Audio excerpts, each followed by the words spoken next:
Welcome back. This is Tim Thiessen live on CentralValleyTalk.com, broadcasting from the Palatial Studios, as you can see in the background here, from the Tower District in Fresno, California.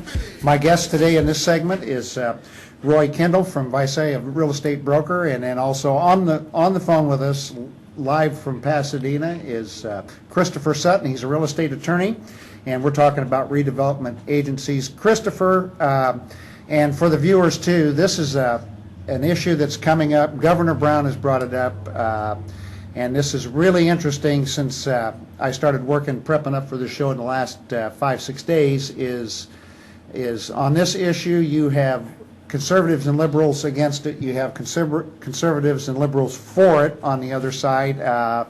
The electeds I've talked to seem to be on board, and in fairness, once again, because I'm such a nice guy, we're going to have, on future shows, we're going to have some folks on that think this is a really good idea and that this needs to be protected. My concern is this: our cities are slowly bankrupting one at a time here in California.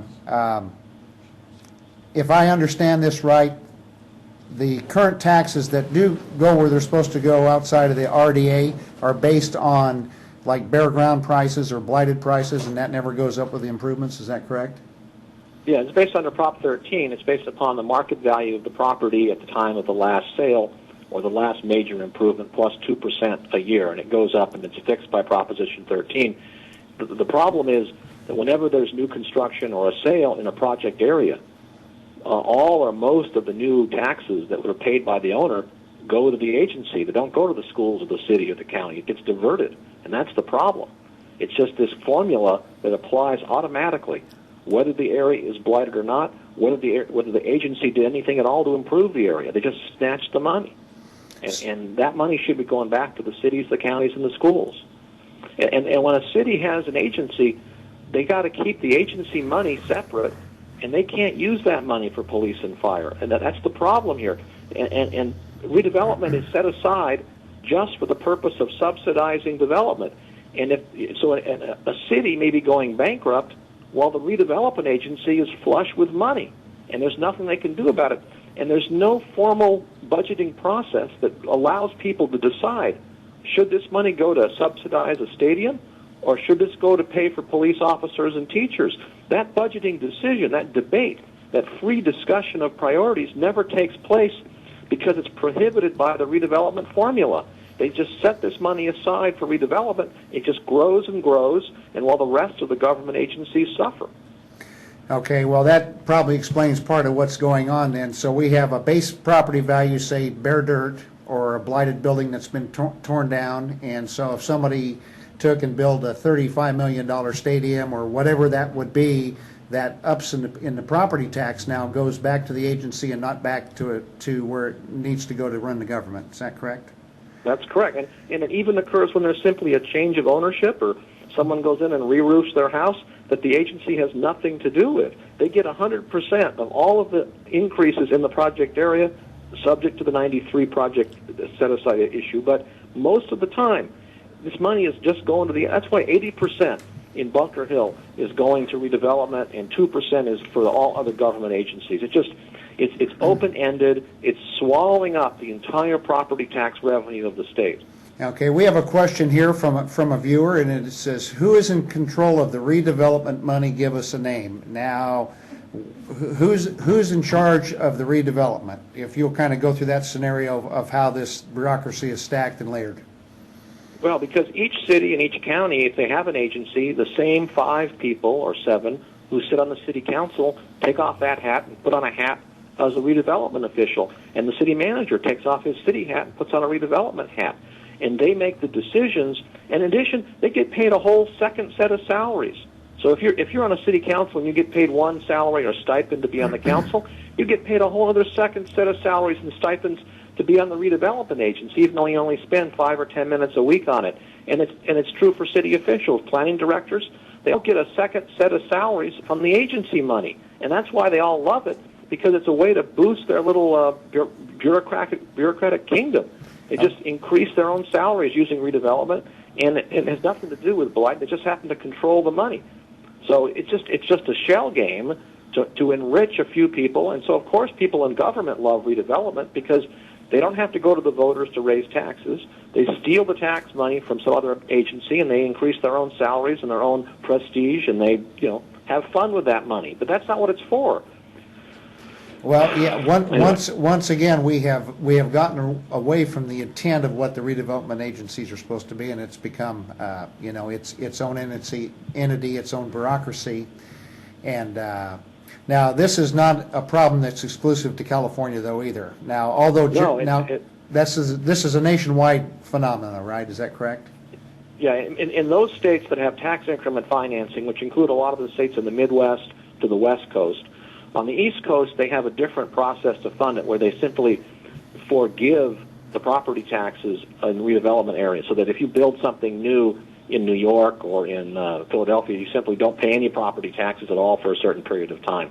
But in the Midwest to the West Coast, tax increment financing has this function of diverting increases in property taxes away from traditional services. No matter what the reason is, the value goes up. It just gets diverted automatically. Which leads then to the scenarios like we're seeing in the news here, even in California. I believe in Oakland, they're laying off firefighters and police, all our public safety folks that are out there keeping us safe. And in the meantime, they're still able to build stadiums around the corner. Is that correct? That's right, and that's why the firefighters, the police officers, and the teachers now understand that redevelopment is a direct threat to their jobs and local services. So that Oakland may be setting aside millions of dollars for redevelopment projects while at the same time laying off police officers. And because of the way redevelopment is set up, you can't take that money and use it for police officers. It's got to be used to subsidize development. That's why the governor's proposal to wipe out these extra subsidies starting on July 1st needs to be, it's just essential for the future of the state. The state cannot survive with the luxury of redevelopment diversions. It's way too expensive. We just can't afford it anymore. It's just a luxury that's outgrown its usefulness.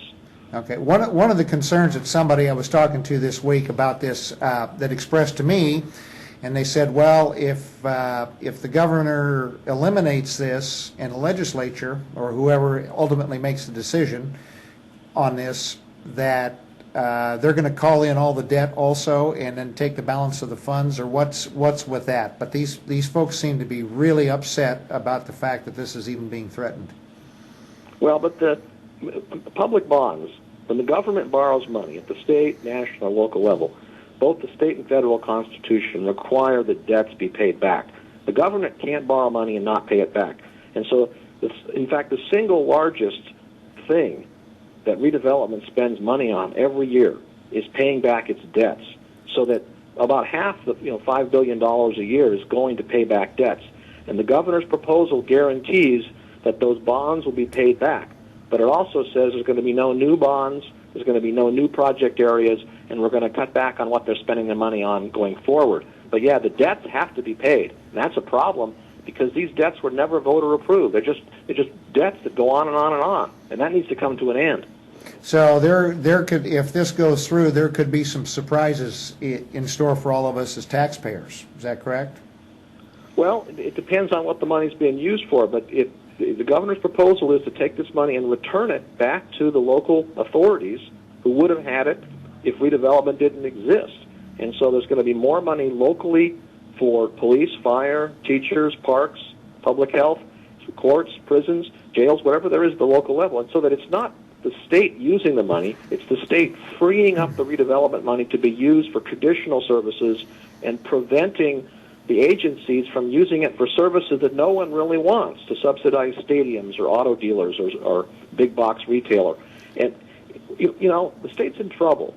And when you're in trouble or when your family's in trouble, you've got to get rid of the luxuries. You've got to cut back. You've got to learn to live within your means. And we simply cannot afford the expense of redevelopment agencies.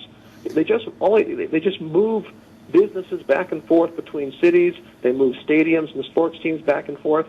They're not really adding to the economic growth of the country. They're just playing games with the money and making politicians feel good. That's what it's about. Well, yeah, I picked up something in the newspaper also too. Is what's happening now is on this high-speed rail, and I'll call it what it is. It's a boondoggle here that they're trying to force on us right now. Roy was to the point earlier, if it makes sense, the private money comes in and it's not coming in, and we're backfilling with federal funds right now, the threat of federal funds and all the strings that come with it, but also the alignments, Christopher, seem to start be moving into all the areas now that are RDA areas for these stations and stuff, and I have a feeling they're going to try to use some of those RDA funds to backfill what's not coming through on that high-speed rail bond, the way it looks to me. Well, maybe I don't know the answer to that, but at least the voters got a chance to vote on the rail bonds. The voters never get a chance to vote on redevelopment bonds. Right. You know, and the voters, I think, made a mistake in passing that 2 years ago. But in redevelopment, the amount of debt is something like 10 times that debt, and it was never voted on by any voter. It was just rushed through. So the reason public officials like that, they want to borrow money, spend the money when they're in office, and have someone pay it back when they're out of office. And there needs to be controls on what redevelopment agencies do and the control on the debts they have. There should be no redevelopment future debts without voter approval. But the old debts have to be paid back. That's the Constitution.